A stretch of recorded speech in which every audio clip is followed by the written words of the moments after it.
We watch videos all the time about what supplies you need and what you should be doing in different disaster situations. But it's also important to think about the things you shouldn't be doing, keeping yourself safe and out of harm's way in these situations. Today, I want to go over things we should not be doing when disaster strikes. These things go for the smaller emergencies up to the full-scale SHTF or poop hits the fan type scenarios. While it's true that the more severe the disaster, the less likely it is, that doesn't make it impossible. A hurricane is much more likely than Yellowstone erupting, and we just saw something happen the other day, but that is going to happen eventually. Local conflicts and wars are much more likely than nuclear exchanges, but that's not off the table either.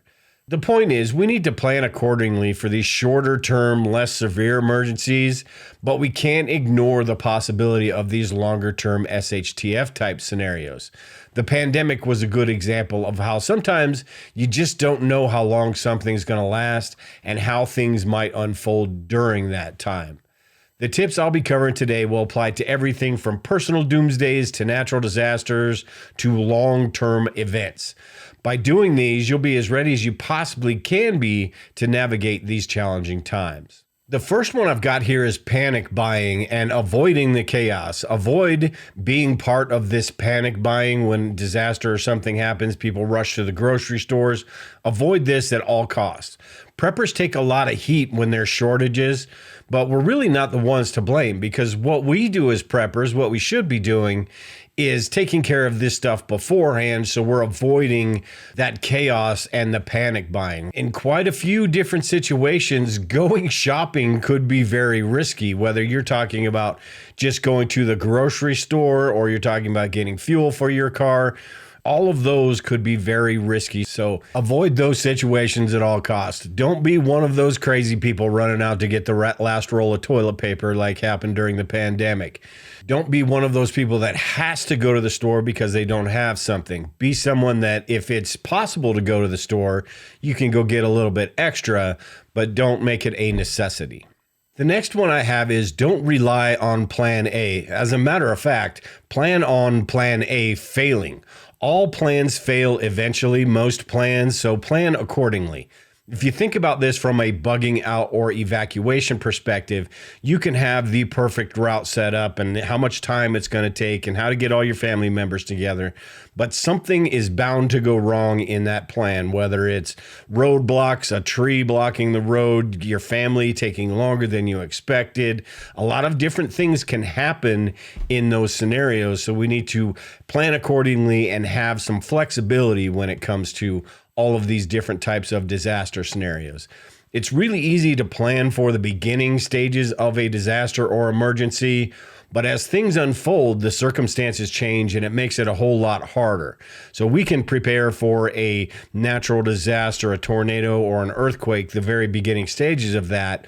But as things go on, those things change and our plan is going to have to change accordingly as well. And that's why we need to do a lot of research and think about what these different scenarios might be. The next one I have here is we shouldn't be overconfident and we should be practicing everything that we're learning. And most of us are overconfident in one area or another from time to time.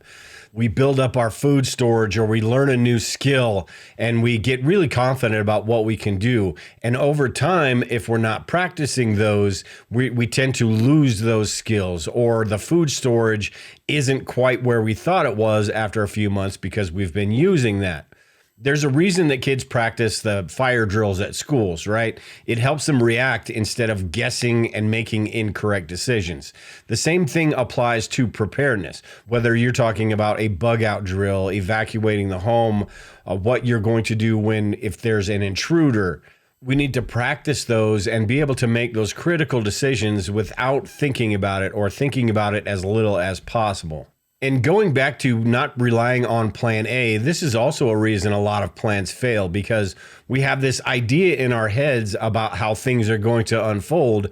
And when they don't go that way and we haven't thought about them and practiced them, we're not going to be able to adjust course accordingly. So it's really important to practice and not be overconfident in your abilities and what you have. Another thing that's important not to do in any of these situations is be over reliant on tech. And that doesn't mean we can't use tech and we need to go back to how they lived in the 1800s, but we ought to know how they lived back in the 1800s. We recently saw the CrowdStrike outage, which, conspiracy theories aside, should be a good reminder of how easily things that we take for granted every day could be gone. That was a pretty widespread outage, but it was pretty small scale to what it actually could be. Like I said, all this technology is great and we should use it, but we should also have contingency plans in place. How are we going to communicate when the cell phones aren't working? How are we going to gather information? How are we going to, something as simple as opening a can of food if the can opener that you plug in isn't working?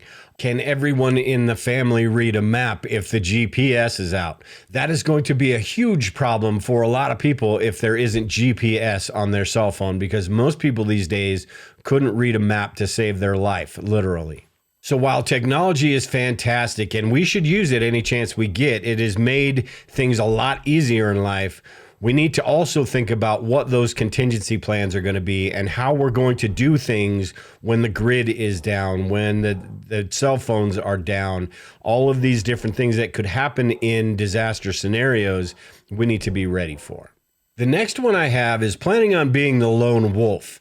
And there are quite a few people, whether it's by choice or they just don't like to be around other people, or they think they're going to have everything figured out by themselves in some sort of emergency or disaster. Very few of us have the ability or the resources to go it alone. Now, there are quite a few different disaster scenarios where it doesn't entail having community, getting the family together, getting the neighbors together, but there are some that do. There are quite a few that do.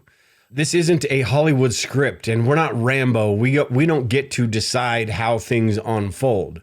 And having other people, whether that's a prepping group or just your friends, your family, your neighbors, having those other people will greatly increase your chances of getting through one of these situations. Whether you're talking about physical labor, security, different skill sets, like I said, none of us can do everything. And while this isn't all that important for something that lasts a day or two, as time goes on, people are going to start to band together because it's going to become a necessity. That's how societies have been built since the beginning of time. Different groups of people with different skills come together and build towns and communities and states and countries and things like that. So it's not something where we need to go out and get a prepping group set up right now, or we need to go talk to the neighbors and tell them how they need to be preppers or how they need to be prepared. But we should be making a list of who we might be able to depend on and who we might be able to add to our group in a situation like this, and sort of create bonds and friendships or strengthen friendships, because when that time comes, you are going to need other people. Another big one is don't forget about security. And this is something quite a few people do kind of put on the back burner, I suppose. But you've got all this food, all these things that you've stockpiled, all the stuff that you've done to become better prepared. But if you can't protect that stuff, you really don't have anything.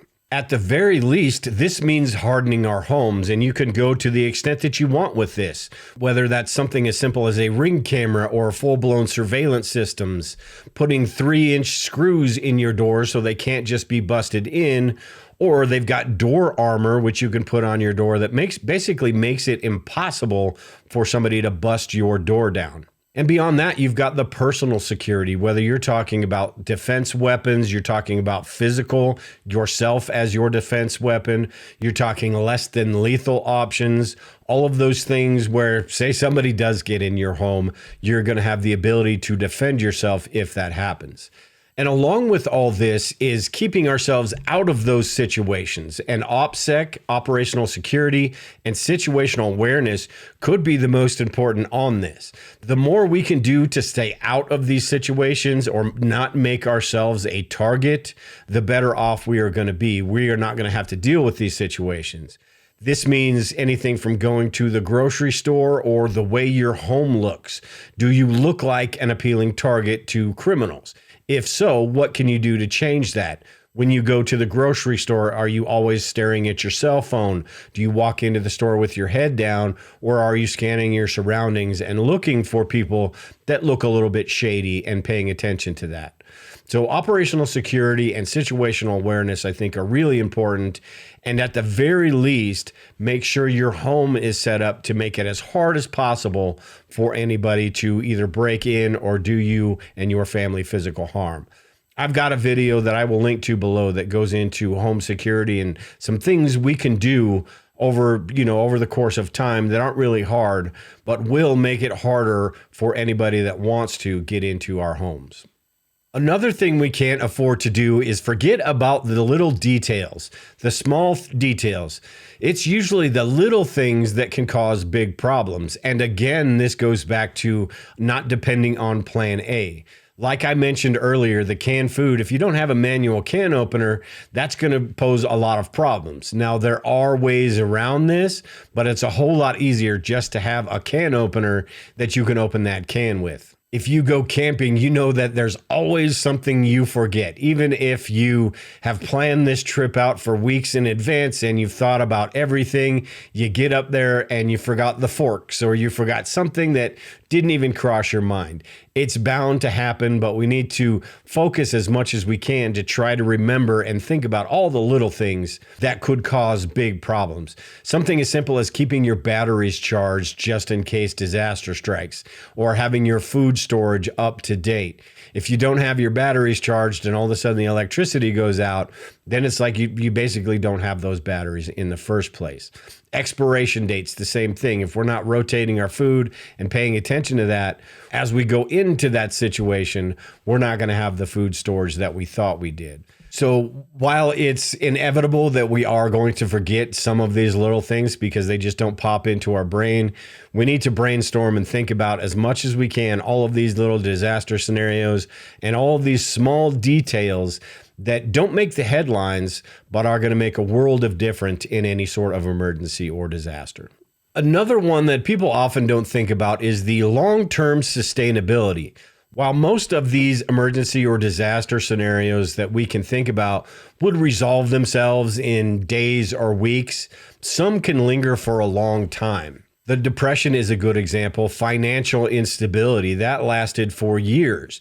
The pandemic was one where we didn't really know how things were going to unfold, how severe it was going to be, and the things that were happening during that time. But the pandemic lasted a while, and it could have been worse. I'll put it that way. The pandemic could have been a whole lot worse, and it didn't turn out to be that way, thank goodness. But it lasted a long time, and we need to be ready for what are we going to do after 6 months of something going on. If we've got a few months worth of food storage, we've got a few months worth of water, what are we going to do after that if something does last that long?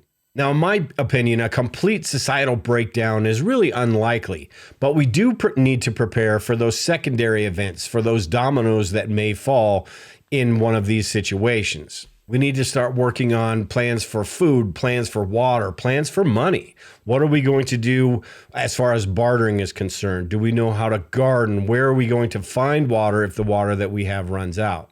So at the very least, thinking about these things and doing a little bit, learning how to garden, investing in silver, or learning about bartering, all of these things are just good things to know. A situation may never arise where we need to implement those, but we're going to be glad we thought about it if that situation does arise. Another big one that I forgot to mention is energy. What are we going to do if the grid is down for months or longer and we have no way to regenerate that energy? What are our options for light, for heat, for all the different things that we're going to need? What options do we have? And if that answer is nothing, we need to figure out what we can do about those. And as I just said, the odds of something apocalyptic happening are pretty slim. In my opinion, if there were an SHTF situation like that lasted years or a year or longer, you're probably looking at something global, because it would have to be a situation where other countries either couldn't help out or even take advantage of the opportunity to attack. if other countries had the opportunity, we have too many resources here in the United States that they wouldn't just sit back and either let us burn or sit back and not take advantage of that opportunity. So I think if you're talking some sort of apocalyptic scenario, I think you're talking something global. But there are scenarios like EMPs and CMEs, even the grid failure. The American power grid is basically held together by duct tape and baling wire. And with all the hacking and there's just so many different things that could cause the grid to fail. And without power, you don't have the internet. You don't have all these modern conveniences that we depend on. And that could last for months, which would turn life upside down. Make sure and watch this video where I talked about what to expect in the first 90 days following an event like this and how we should prepare for it. There will be a lot of things, even after the first week, there will be a lot of uncomfortable things that we need to think about and that are going to unfold. And if we plan on being there at that 90-day mark, there are a lot of things that we need to do. But that's it for today, everyone. Appreciate y'all watching. If you have any comments, make sure and leave them below. If you like the video, make sure and hit the like button and subscribe to the channel. Hit that bell icon so you get notified next time I upload a video. But with that, I am done today. Take care and prepare. We will talk to y'all later.